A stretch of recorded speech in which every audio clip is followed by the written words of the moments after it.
اللہم صلی علی محمد و علی آلہ و صحبہ وسلم۔ سب سے پہلے تو میں تعزیت کرتا ہوں ان والدین سے جن کے بچے اور جگر گوشے عید میلاد النبی صلی اللہ علیہ وسلم کے اتنے عظیم مبارک دن ہم سے جدا ہوئے۔ بچوں کو تو دعا کی ضرورت ہی نہیں ہے کیونکہ وہ تو معصوم تھے، لیکن اللہ ان کی بھی مغفرت فرمائے، اور جو والدین ہیں اللہ ان کو صبر جمیل دے۔ لیکن بہت سے سوالات چھوڑ گیا، یہ واقعہ بہت سے کوسچن مارک چھوڑ گیا ہے۔ سب سے پہلا سوال یہ ہے کہ دیکھیں، حادثات دنیا میں ہوتے ہیں، لیکن کیا وہ حادثہ قدرتی تھا یا اس میں ہیومن نیگلیجنس تھی، اس میں لاپرواہی تھی، اس میں ریکلیسنس تھی، اس میں اس بات کی فکر ہی نہیں تھی کہ سرکاری نوکری کے پیچھے تو ہم بھاگتے رہتے ہیں، لیکن جب نوکری ملتی ہے پھر کیا ہم ڈیوٹی کرتے ہیں؟ جو وہاں انچارج تھے آن ڈیوٹی، جو ہسپتال کے ہیڈز ہیں، جو اس واقعے کے وہ ذمہ داران ہیں جن کی رسپانسبلٹی تھی کہ ہسپتال میں کسی بھی ایمرجنسی کی صورتحال میں اس سے نپٹنا کیسے ہے۔ کیا صرف ایک دفعہ ہسپتال میں آگ بجھانے کا سامان نصب کر کے اس کے بعد چلے جانا اور پھر سالوں اس پہ کوئی پریکٹس نہ کرنا، اس کو ایکٹیو نہ کرنا، یہ نہ دیکھنا کہ پانی موجود ہے بجھانے کے لیے نہیں ہے، ان چیزوں کی طرف کیا کوئی توجہ دی گئی تھی؟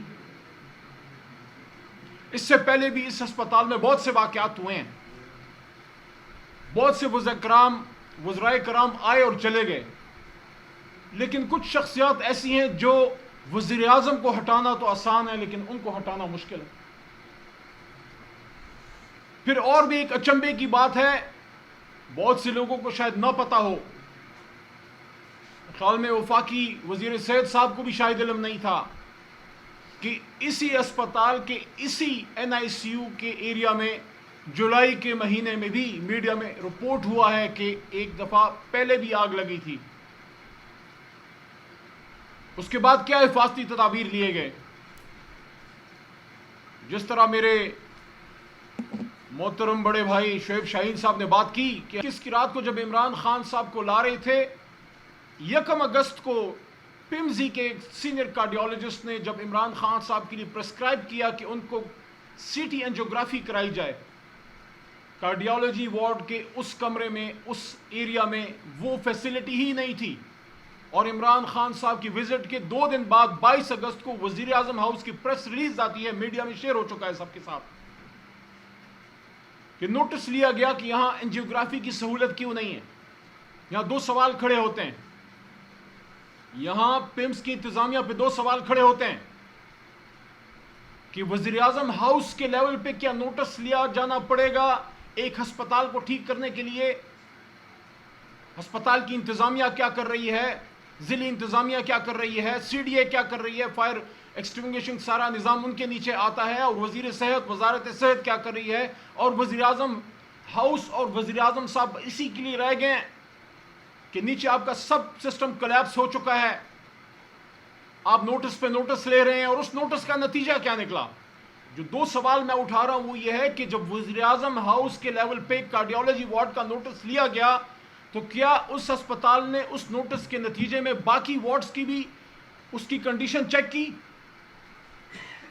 کیا آپ نے چیک کیا کہ وزیر اعظم ہاؤس سے یہ نوٹس لیا گیا ہے کہ سابق وزیر اعظم کو لایا گیا اینجیوگرافی کے لیے، یا اینجیوگرافی کی فیسلٹی اس دن نہیں تھی تو ہم باقی وارڈز کو بھی چیک کر لیں، بچوں کے وارڈ کو بھی چیک کر لیں، جتنے بھی باقی وارڈز ہیں اس میں فائر ایکسٹنگوشنگ کا نظام ہے، اس میں آکسیجن کا نظام ہے، اس میں انکیوبیٹر کا نظام ہے، اس میں لوگوں کو وینٹیلیٹر پہ رکھ کے زندگیاں بچانے کا نظام ہے۔ کیا آپ نے نوٹس لیا؟ نمبر 1، وہ جو کمیٹی وزیر اعظم ہاؤس کے نوٹس پہ بنائی گئی، اس کمیٹی کا ابھی تک نتیجہ کیا نکلا ہے؟ سو رہے ہیں اس کے اوپر؟ یہ بابو کسی مرض کی دوا نہیں ہے، سب مرض کی جڑ یہ بابو ہیں۔ آپ نے ان بابوؤں کی غلطی کا اس کی انویسٹیگیشن کچھ اور بابوؤں کے ذمہ کی، اور ابھی یہ جو کل والا واقعہ ہے اس کی انویسٹیگیشن بھی آپ اس کمیٹی سے کروا رہے ہیں جو آپ کے تنخواہ دار ہیں، یہ سارے آپس میں ملے ہوئے رلے ہوئے ہیں۔ دوسرا میرا سوال یہ ہے کہ جب وزیر اعظم ہاؤس سے نوٹس لیا گیا تو آپ نے ایکٹیو کیا باقی سارے وارڈز کو؟ جو دوسرا سوال ہے وہ یہ ہے کہ عمران خان تو ایک سابق وزیر اعظم ہے، وہ آیا، اس چیز کا نوٹس بھی لے لیا گیا، دیکھ لیا گیا کہ یہاں فیسلٹی نہیں تھی۔ عمران خان صاحب سے پہلے کتنے لوگ اس کارڈیالوجی وارڈ میں آئے ہوں گے؟ کیا وزیر اعظم کے لیول کے بندے کو لا کے اس کے بعد فیسلٹی دینی ہے؟ تو یہ باقی کیا اشراط الارض ہیں؟ یہ انسان نہیں ہے۔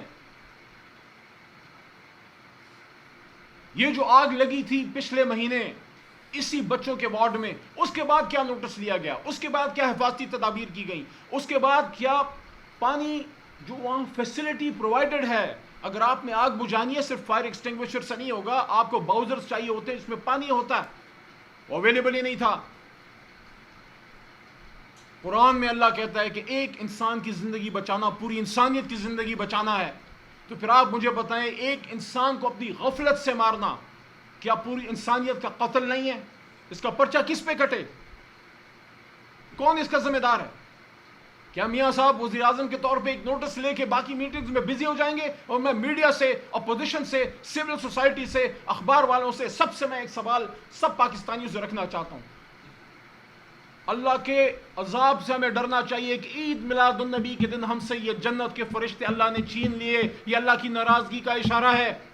وہ نبی صلی اللہ علیہ وسلم جب وہ راستے میں جا رہے تھے ایک دفعہ، اور ایک بچے کے ساتھ بیٹھ کے سرکار دو عالم حضرت محمد مصطفیٰ صلی اللہ علیہ وسلم نے بچے کے ساتھ بیٹھ کے افسوس کیا کیونکہ اس بچے کی چڑیا فوت ہو گئی تھی، اور آج وہ بچے ہی ہم میں نہ رہے۔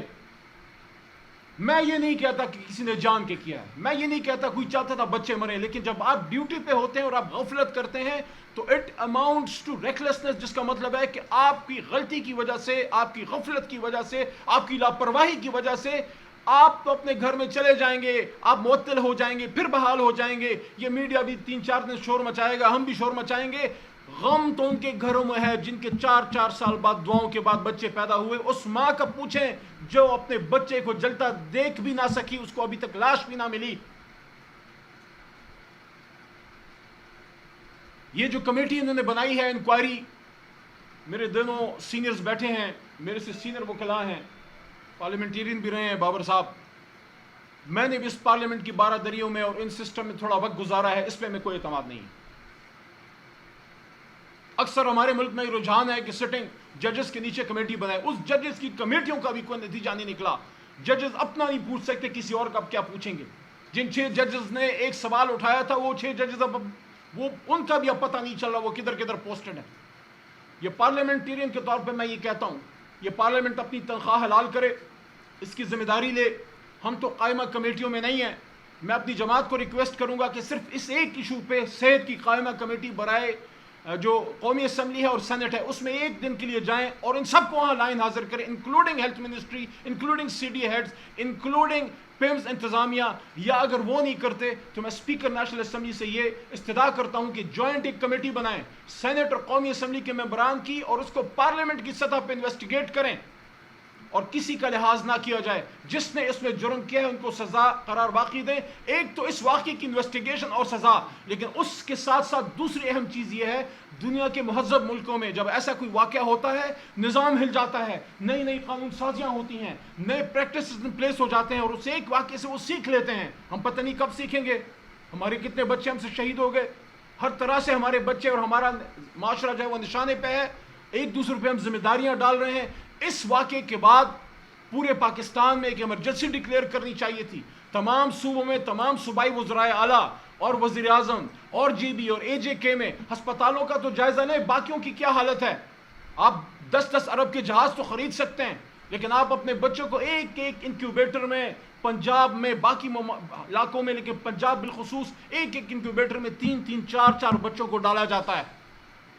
ابھی جو سندھ میں آپ کے ایڈز کے کیسز آئے، بلاول صاحب سے بھی سوال ہے، تنقید کرنا بڑا آسان ہے، آپ حکومت میں بیٹھیں، تنقید نہ کریں، اپنا قبلہ بھی درست کریں۔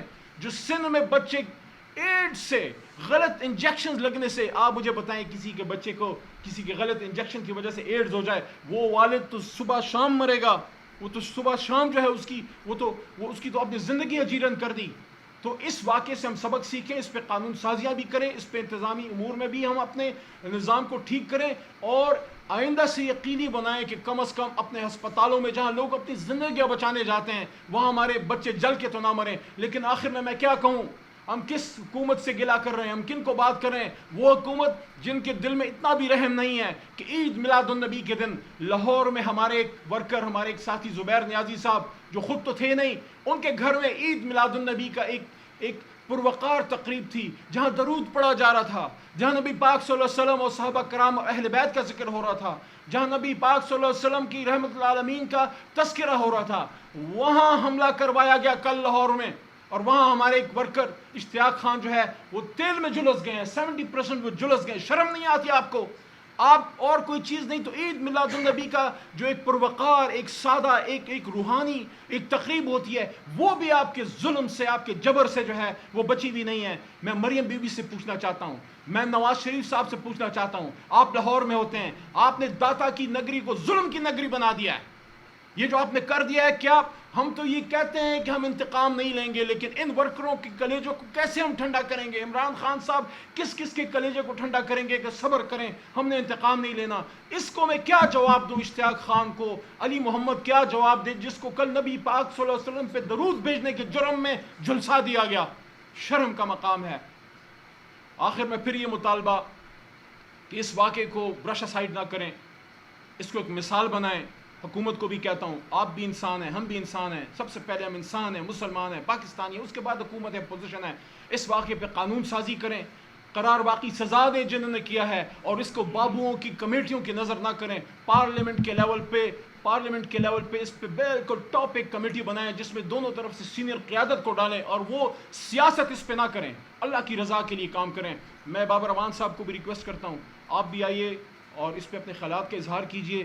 اور میں یہ سمجھتا ہوں کہ اس واقعے کو پوری سول سوسائٹی کبھی بھی بھولے نہ, ہم نے اس کو انشاءاللہ مثال بنانا ہے. بہت شکریہ.